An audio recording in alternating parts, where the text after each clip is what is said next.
Ya me gustaría partir con algunas preguntas para conocerlos a ustedes un poco. Entonces, quiero que aplaudan así una vez los que sufrieron bullying cuando estaban en el colegio. Quiero que aplaudan cuántos de ustedes han visto a sus amigos, ustedes mismos, sufrir violencia en el pololeo. Quiero que aplaudan cuántos de ustedes han googleado tengo pensamientos intrusivos, no sé qué hacer o cómo ayudar a un amigo que tiene pensamientos suicidas. Quiero que aplaudan a cuántos de ustedes sus papás les enseñaron a usar métodos anticonceptivos. Y ahora quiero que aplaudan cuántos de ustedes se sienten conformes con la educación en sexualidad que tuvieron en sus colegios. Yo estoy aquí en nombre del Ministerio de Educación. Yo soy asesora del gabinete del ministro Marco Ávila y hoy día tenemos una misión súper grande y me gustaría quizá agregar que otra cosa es con guitarra. Cuando hablábamos de esto de cuidarse o no, sobre decir ciertos conceptos, yo creo que sí. Y hoy día voy a tratar de explicar brevemente por qué. Y esta charla yo la titulo La urgencia de una afectividad y de una sexualidad integral, y las preguntas que yo les hice al inicio apuntaban al componente afectivo de todo esto. Y nosotros como Ministerio de Educación estamos hablando de la EASI, no de la ESI, porque consideramos que la afectividad es muy relevante y la afectividad es un componente de la sexualidad, porque implica que nosotros somos cuerpos sexuados, ¿cierto? Ya lo dijo Claudia, que afectan a otro y somos afectados por otros. Y la cultura nos afecta. Entonces, estamos en una cultura que es patriarcal, ¿cierto? Lo sabemos quienes somos feministas, y no podemos negar este componente. O sea, ahora ustedes están afectando a otro, están mandándose mensajes con alguien, mensajes que son afectivos o no, y esto sí debe enseñarse en las escuelas.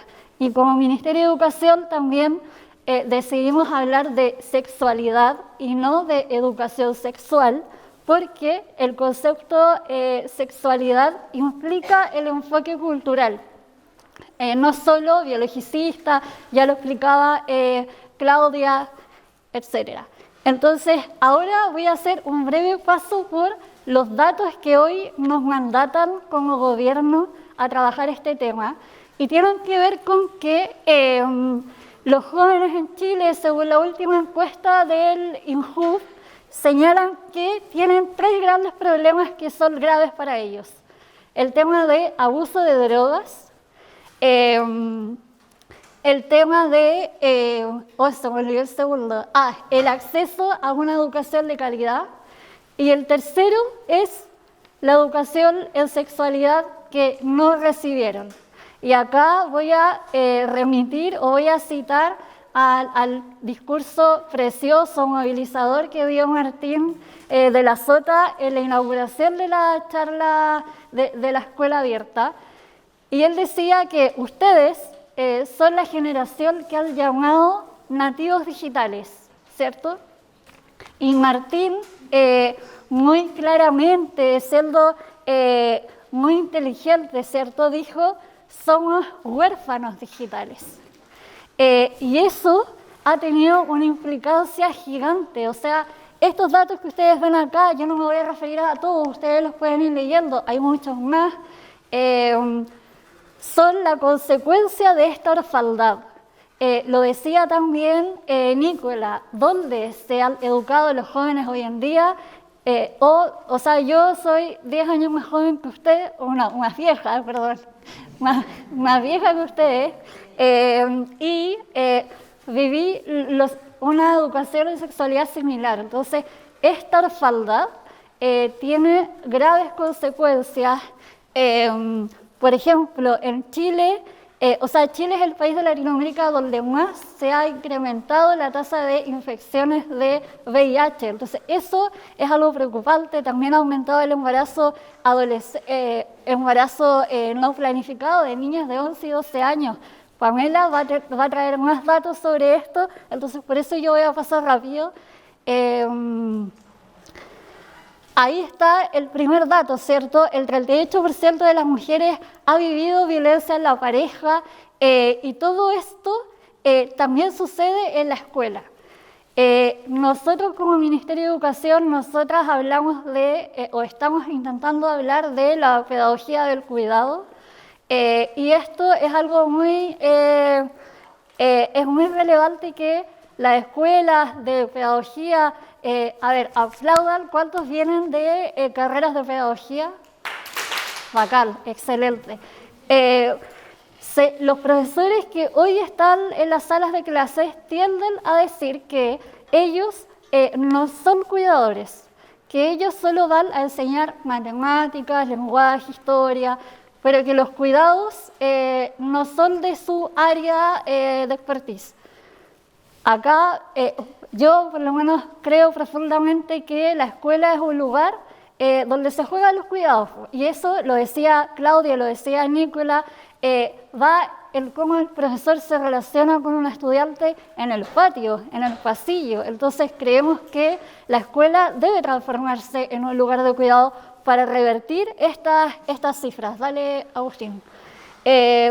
Y hay otra cosa que hoy día está, otra cosa que es brutal. Les quiero contar que cuando este gobierno llegó al Ministerio de Educación, vivimos una ola, todos los días alguien se conseguía el teléfono de la asesora de género del Ministerio, Camila Arenas, no sé cómo llegaban a ella y ella le contestaba: hola, mi hija, la abusó un compañero de curso, hola, a mi hijo le hacen bullying porque es gay, entonces hubo 4 años, ¿cierto?, de un gobierno de derecha, y luego llegamos nosotros y como Ministerio de Educación todos los días nos llegaban denuncias de abuso sexual infantil, de discriminación por género. Entonces esto, la EASI o la ESI, o como le quieran llamar, ACE, etcétera, ayuda a reducir, ayuda a prevenir y ayuda a que todos los niños, niñas que hayan sido vulnerados puedan denunciar que han sufrido abuso sexual infantil. Entonces, hoy día hablar de esto es prevenir el abuso sexual infantil.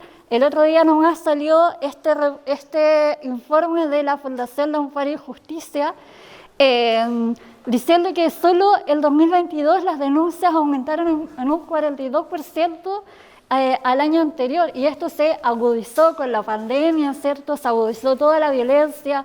Entonces, ¿por qué hoy día es importante hablar de esto? Y es importante hablarlo con cuidado. Y es porque acá, como Ministerio de Educación, no nos queremos dar gustitos, ¿cierto?, respecto a ciertas temáticas que queremos abordar o a cierta agenda que queremos empujar.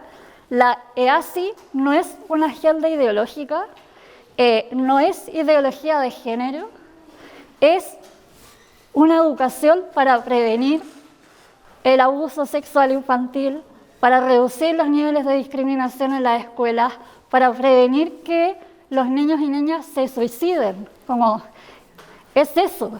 Y bueno, ahí están los datos de la PDI. La PDI podría ser una gran aliada de esta lucha, porque ellos son quienes reciben todos los días estas denuncias.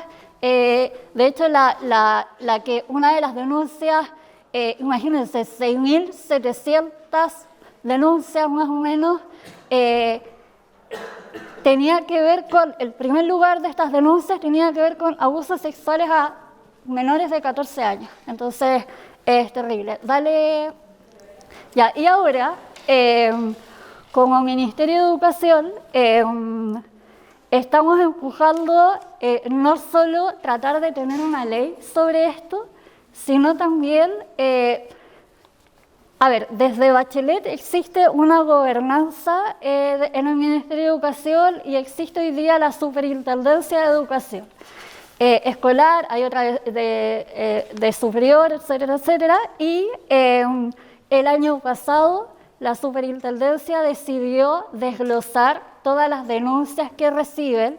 La Superintendencia es este lugar donde va la apoderada que quiere denunciar al colegio porque su hijo se suicidó luego de que el colegio no le respetara su nombre social o le hicieran bullying. Por ejemplo, ese es el caso de José Matías, el estudiante trans que se suicidó el año pasado. Este año ya van 2 suicidios por motivos de discriminación trans. Entonces la superintendencia recoge todas estas denuncias y saltémonos al gráfico. Ahí yo sé que se ve chiquitito.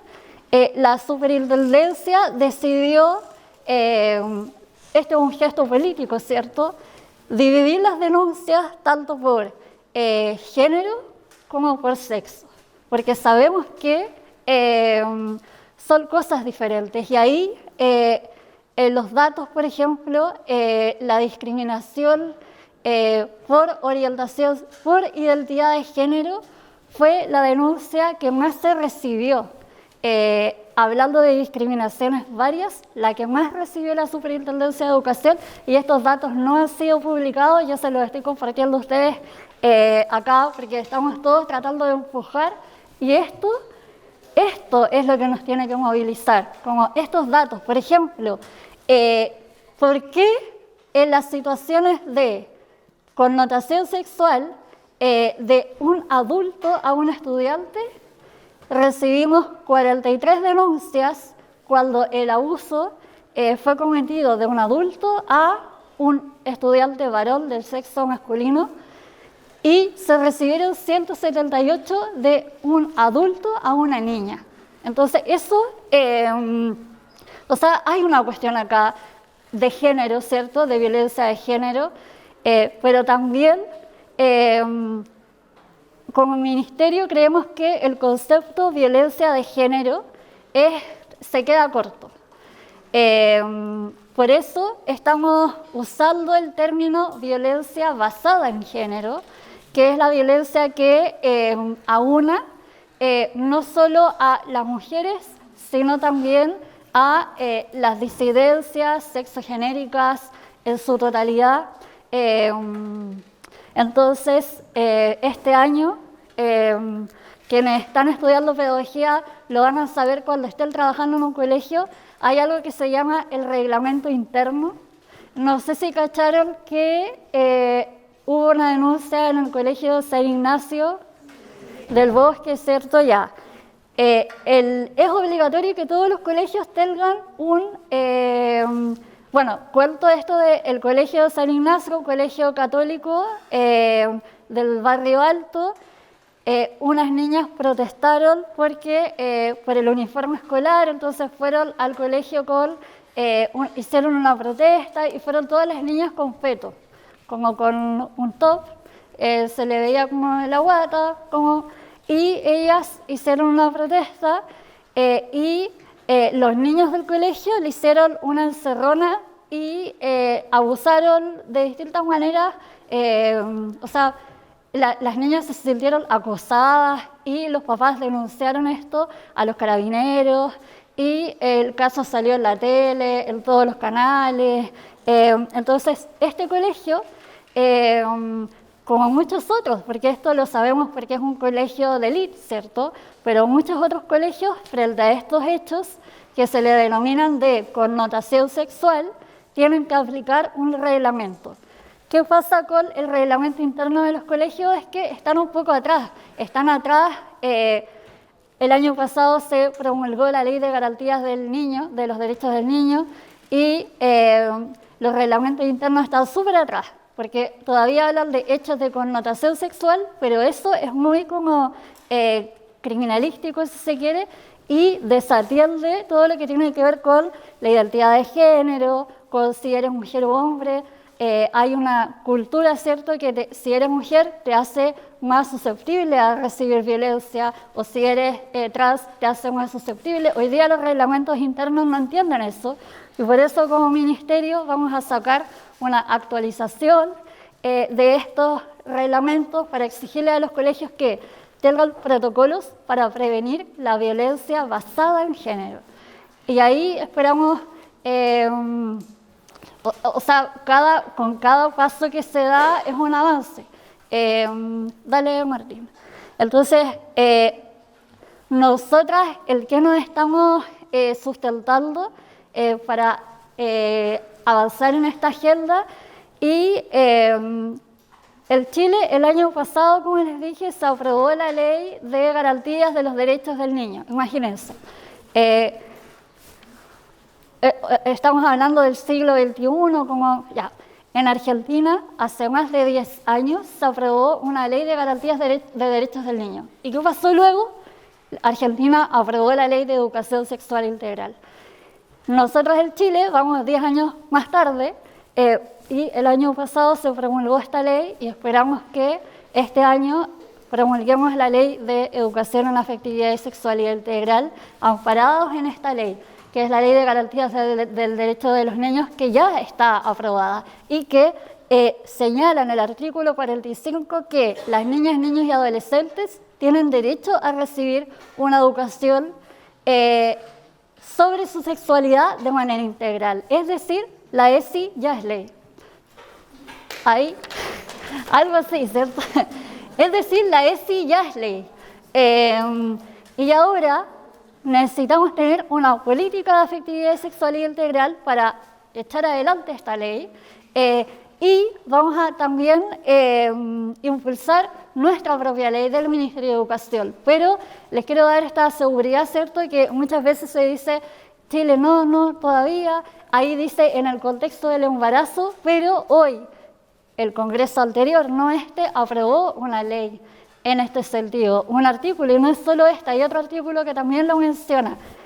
Pregunta. Solo una pregunta, entiendo que este año ustedes van a levantar entonces la ley, pero ¿cuál es el trabajo que se hace para aprobar? Porque el escenario actual como que no puede ser como pesimista, pero el escenario no nos ayuda, entonces, ¿cuál va a ser el trabajo que vamos a hacer? Igual, desde el parte de ustedes y también como organizaciones, ¿cuál vamos a hacer? Para esta discusión que hay que llevarlo a la gente, hay que discutirlo para que entiendan a lo que vamos. Sí, voy a contestar esa pregunta con lo que viene.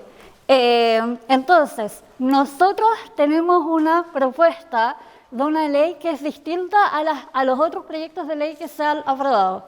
Y esta propuesta tiene 4 ejes.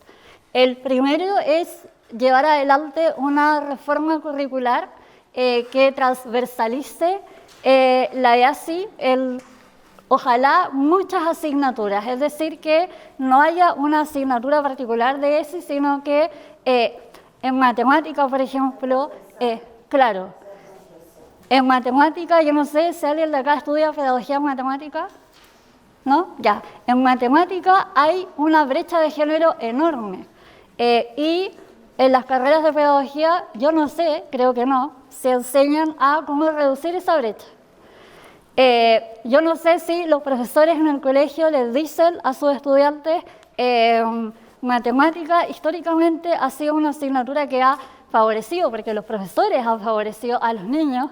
Yo no sé si se trabaja para eso. Entonces, por eso, matemática, arte, lenguaje, historia, no solo ciencia, no solo orientación. Yo soy de básica mención matemática, Ya. en mi último año, y claro, te hablan de la brecha, pero no se habla ¿De cómo? de manera concreta cómo reducirla, más allá de, no, es que le tienes que decir a los dos por igual que pueden. O sea, no hay herramientas más allá para reducir la brecha de algo que queda como en una frase, y de verdad Claro. que se reduce una frase. Entonces, hay brechas enormes. Ajá. Entonces, por eso el segundo eje Y este va a ser el corazón de nuestro proyecto, es la formación inicial y el desarrollo profesional de las y los trabajadores de la educación, y es lograr que en las carreras de pedagogía se enseñen estas temáticas, en todas las carreras de pedagogía y ojalá en las técnico-profesionales que tienen que ver con asuntos pedagógicos, como asistentes de la educación, técnicos de educadoras de párvulos y así. Este va a ser el corazón de la ley.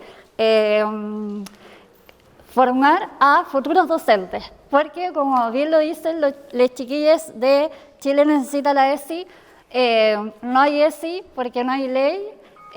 A ver, dilo tú, que te sale... ¿Cómo es? No hay ley porque no hay profesionales capacitados para enseñarla, y no hay profesionales capacitados para enseñarla porque no hay ley. Es como el círculo vicioso que nadie quiere romper. Claro, es un círculo vicioso que nadie quiere romper y nosotros como Ministerio de Educación esperamos que la ley vaya en esa línea para que en el futuro haya, porque hoy día lo decía Nicolás, ¿cierto? Los profesores no tienen idea de esto y creen no saber, entonces no hablan de esto o lo derivan a una profesora, la profesora feminista del colegio que se hace cargo de todo, y así. Hay una pregunta allá, dos, tú.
Muy necesario, porque es una demanda histórica también que tiene que ver con la labor docente.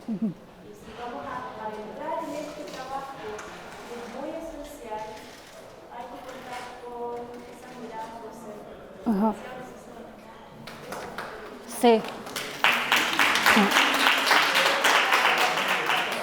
Sí, de todas maneras, eso es parte de la fórmula a la que hay que llegar, ¿cierto? Para no añadirle más carga a los docentes y por eso no es una asignatura nueva y por eso vamos a tratar de llegar a los equipos directivos porque también tienen una responsabilidad gigante. Sí, complementando lo que dice la compañera respecto a la dignidad docente, creo que es súper importante que también se pueda considerar las dificultades de los equipos directivos. Porque, por ejemplo, sí, podemos contar con los aportes del empleo feminista, pero al final de año, con la rotación docente, con la precariedad laboral, al EPRF feminista, al EPRF trans, nos terminan echando todos los años de los colegios. Sí. Entonces, ¿qué es lo que pasa? Claro, podemos tener conversaciones súper interesantes con los estudiantes para resolver las dudas, hablar de no tener miradas críticas y qué es lo que pasa. En vez de ir a tomar, nos llaman al sumario los directores, oiga, ¿sabe qué? Andan organizando a las niñas. ¿Cómo es eso que anda ocupando lenguaje inclusivo? Entonces creo, mi humilde opinión como docente también, de trabajar en contextos precarios, en contextos pobres, en contextos conservadores, porque lamentablemente hay una relación entre pobreza y entornos conservadores en Chile, es que si vamos a tener una propuesta del Ministerio que considere educación afectividad, ¿cierto? Desde el punto de vista de que afectamos a una u otra persona, también consideremos la dignidad laboral de los docentes como una forma también en la cual los docentes también podamos hacer tranquilos nuestra pega. No sacamos nada con hablar de esto si realmente sepan disculpar. Pero esto funciona de Ñuñoa para arriba. Esto es la comuna pobre de San Miguel. Yo cuando intenté implementar educación en el colegio me dijeron, profe, está hablando pura estupideces, ¿sabe qué? El lenguaje inclusivo lo ocupan los puros cuicos. Entonces, claro, hay una brecha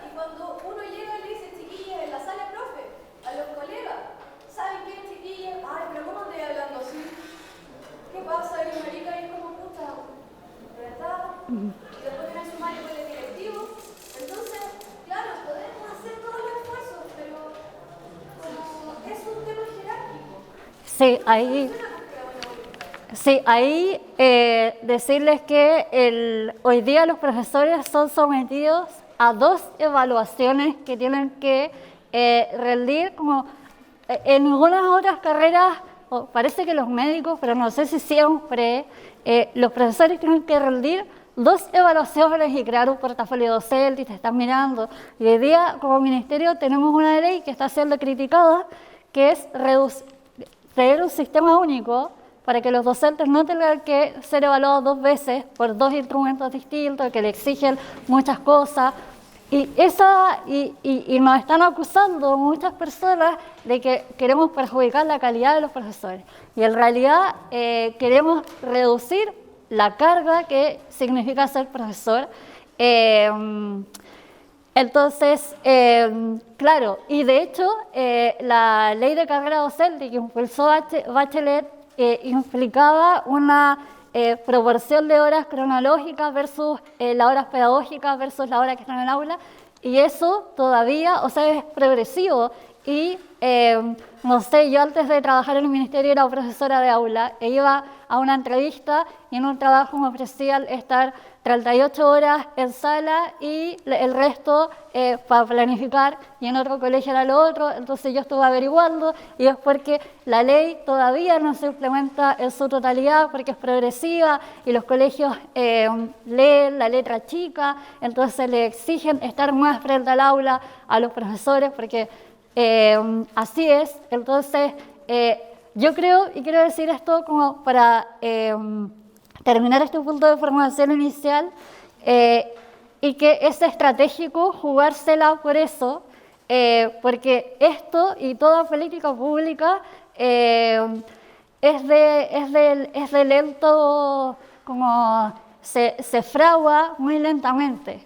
Y en educación sabemos que si hacemos algo hoy va a tener efectos en muchos años más.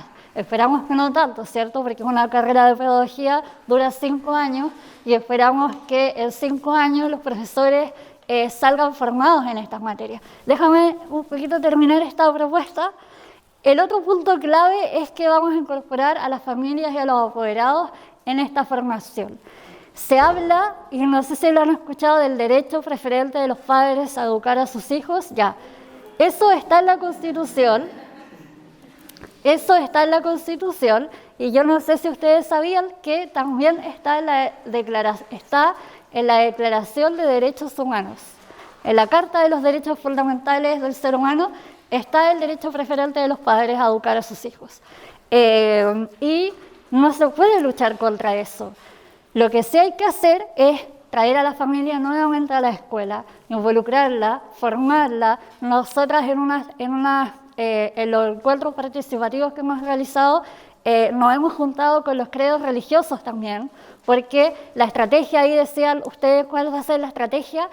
Nosotras estamos hablando con todo el mundo, porque queremos llegar a presentar un proyecto que flote y que podamos llegar a las aulas finalmente. Entonces, un apoderado de un credo religioso conservador, si se quiere, nos dijo: lo que yo quiero es, yo no tengo idea de educación en sexualidad integral, lo que yo quiero es que me formen para yo poder educar a mi hijo. Y nosotros queremos también eso como ministerio, tener herramientas para, desde el ministerio, formar a las familias, a los consejos escolares y así, traer de vuelta a la familia a la escuela, que la pandemia se alejó sustancialmente. Y el otro eje de este proyecto, de esta política, es la gobernanza interministerial sobre esto. En Chile, el año 2018 se terminó de construir la estrategia de afectividad, sexualidad y género, que invitaba al Ministerio de la Mujer y a otros ministerios a hacerse parte de esto. Esa estrategia se implementó en una comuna y luego se eliminó, ¿cierto? Nosotras queremos reactualizar e invitar al Ministerio de Ciencia, a que en todos los museos hay información sobre esto, al Ministerio del Deporte, para que en todos los centros deportivos, canchas, juntas de vecinos que tienen clubes deportivos, se entregue información sobre esto, porque no solo queremos llegar a los niños, niñas y adolescentes, sino a toda la población. Imagínense en los adultos mayores, por ejemplo, que asisten a centros del adulto mayor y ellos no tienen hoy derecho a vivir su sexualidad de forma plena e informada, porque hay tabúes asociados a eso. Entonces, la idea es invitar a todo el gobierno a donde tenga usted jurisdicción, ¿cierto?, o maniobra, poder llevar adelante iniciativas que tengan que ver con la afectividad y la sexualidad integral. Dale. Y otro elemento de la estrategia, y con esto voy a terminar porque esto es una muy buena noticia. El año pasado, entre octubre y noviembre, diciembre, invitamos a todos los colegios de Chile a participar de la jornada Nuestras Voces Hacen Ley. Te voy a dar la palabra. Y Nuestras Voces Hacen Ley planificó clases sobre afectividad y sexualidad para todos los niños y niñas desde nivel medio mayor, es decir, como desde los 4 años hasta cuarto medio. Esta jornada implicaba una clase, un cuento que se les enviaba a la escuela y eso lo planificaban, y luego habían preguntas que las profesoras tenían que recoger la opinión de niñas y niños, distinguido por género. Las niñas dicen esto, los niños dicen esto, y otros géneros asociados a esto. Esta jornada era de gran envergadura, era la segunda jornada no sexista. En abril se hizo la primera, participaron el 94% en la primera de los liceos públicos del país. Es decir, Chile quiere esto, las profesoras quieren esto, necesitan material para trabajar esto. Y en la segunda jornada no sexista, que se hizo entre octubre y diciembre, participaron 4.085 establecimientos educativos del país. Eso es como un tercio de todos los establecimientos educativos del país. Y ahí están los números de quienes participaron, y quiero destacar que el nivel educativo que más participó de la jornada Nuestras Voces Hacen Ley fue la educación inicial. Y participaron 95.000 niños desde los 4 hasta los 7 años. Esos son 2 estadios nacionales llenos de niños y niñas discutiendo sobre estereotipos de género, y de profesoras pidiéndole a los niños que, registrando todo lo que los niños decían. Participaron 37.000 apoderados, eso es como 3 Movistar Arena, una cosa así. No tuvimos tanta participación de tercero y cuarto medio, porque los cuartos medios se habían ido, porque ellos salen antes en el año escolar, pero esto es mucha gente. Casi 400.000 personas en Chile subieron su opinión a la plataforma educacionnosexista.mineduc.cl. Casi 400.000 personas quieren educación en afectividad y sexualidad integral. Y yo creo que eso es lo que nos tiene que movilizar hoy, porque no es un tema conservador, como les dije, no es ideología de género, es construir espacios educativos más seguros, donde los niños y niñas y estudiantes puedan crecer felices, no discriminados y cuidados. Así que eso, quería terminar con eso, y ahora voy a dar 2 preguntas para quienes quieran decir algo. Me pasa que de alguna forma siento que hay que diferenciar los discursos jurídicos, políticos, pedagógicos y clínicos, ¿cierto? De alguna forma, 400.000 personas de 17 millones, nada. Contexto educativo.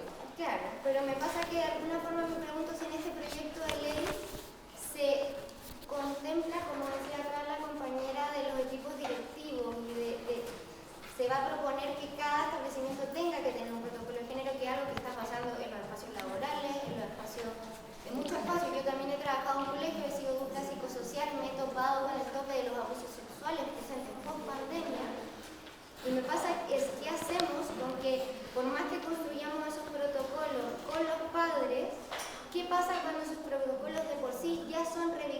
antes. Entonces, ¿qué parte de esta ley es capaz de contemplar y fiscalizar que esos protocolos contemplen lo jurídico, lo pedagógico, lo clínico y lo político? Porque de alguna forma son diferentes niveles, pero todos se juegan cuando un niño denuncia una situación de abuso sexual, generalmente familiar, en un contexto escolar, donde se revictimiza porque se le dice al profesor, donde ese profesor no sabe muy bien cómo manejar porque no hay un protocolo esclarecido, donde luego este abuso sexual es un cagüín escolar que vuelve a revictimizar a este sujeto, a este niño que también es sujeto de derecho. Entonces, ¿qué parte de la ley, más allá de lo curricular y de cómo contemplamos en la sala de clase, responde a la emergencia actual que, como tú dices, lleva al suicidio, a todo eso? Sí, voy a juntar las preguntas y allá. Ya, a ver, son cosas como bastante específicas con respecto a este proyecto de ley. Por lo que, o sea, ya me quedó claro que la idea del proyecto de ley va sí o sí, a pesar de los escenarios que suplantan, sobre todo cuando la nueva presidencia de la Comisión de Educación. Pero lo que yo voy a preguntar es como algo súper específico. ¿Hay recursos para esto? Porque básicamente lo que nosotros planteamos en este momento y también que tiene que ver justamente con la precarización de la labor docente, también tiene que ver con recursos aplicables, sobre todo cómo llegamos a las familias, porque se requiere campañas específicas, requiere información, difusión de información a las familias, a los apoderados, a las comunidades educativas, formación profesional, requiere, o sea, claramente requiere muchos recursos, y no solamente de CPIT, también sino que sean dirigidas a las comunidades educativas en particular, según sus contextos específicos, para que decirse los equipos de gestión donde justamente hay que actualizar cada uno de los conocimientos que tienen, y además porque hablan de una reforma curricular. Las reformas curriculares bien sabemos que son de largo aliento, no es una cosa de un año para otro, lo entendemos, o sea, yo entiendo, pero justamente todo esto me lleva a recursos y todo esto me lleva a un escenario político donde está súper complejo, donde además necesitan un montón de dinero que si no podría haber servido para un montón de situaciones. Entonces, ¿hay recursos? Sí, solo voy a esas preguntas porque está Pamela y se tienen que ir. Quiero decir que toda iniciativa programática del presidente Gabriel Boric tiene recursos. O sea, hacer esta jornada significó montar una plataforma enorme que pudiera alojar 40.000 actas que recibimos de todos los colegios. Claro que hay presupuesto y la ley va a tener que ir a discutir el presupuesto cuando le corresponda, ¿cierto? Pero quiero señalar que, y aún más quiero señalar que nosotros ya llevamos adelante la política EASI desde el año pasado y estamos llegando a las escuelas ahora. Y lo que tú preguntabas, afortunadamente no es materia de la ley, porque hoy día lo que hace la Superintendencia de Educación es eso. Y desde el año pasado lo está haciendo con enfoque de género. Entonces, todas las denuncias que se recibieron antes se criminalizaban, incluso no se, no quiero entrar en detalles, pero desde desde el año pasado al menos, hay una asesora de género en la Superintendencia de Educación que acoge estas temáticas y lo que tenemos que hacer, y yo creo que ese es el único camino, ¿cierto? Es educar, formar a los docentes, a los equipos directivos en esto, y este es un camino que está retomándose, ¿cierto? En la historia de Chile han existido iniciativas asociadas a esto y tenemos que seguir tirando de la hebra hasta llegar a todas las aulas de Chile. Esto no es algo que va a ser de la noche a la mañana, porque implica formar docentes, formar una generación entera que hoy día se siente muy alejada de estos temas. Hablo de los adultos, ¿cierto? Del mundo adulto, del mundo de los apoderados, etc. Entonces, iniciativas como Chile Necesita la ESI sin duda están ayudando a eso, porque hoy día en una universidad que antes vetó este tema, hoy día se puede hablar y hoy día ustedes tienen recursos para hacerlo. Entonces, Con eso quería terminar agradeciendo a Chile Necesita la ESI y a la colaboración que ustedes también nos han dado en la formulación de esta política, pero sobre todo en darnos la valentía para seguir en esta lucha. Así que gracias.